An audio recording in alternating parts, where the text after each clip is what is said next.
Let's go see Jinx in the greenhouse.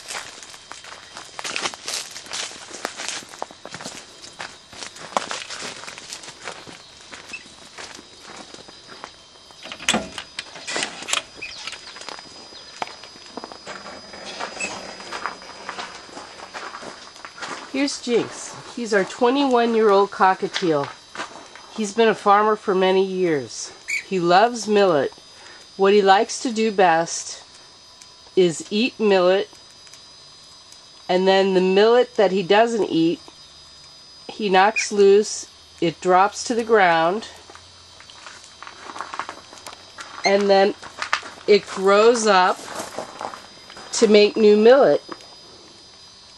So he produces his own food.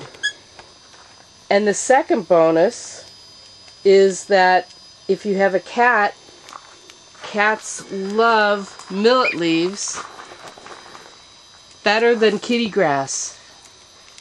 And so he feeds our cat as well.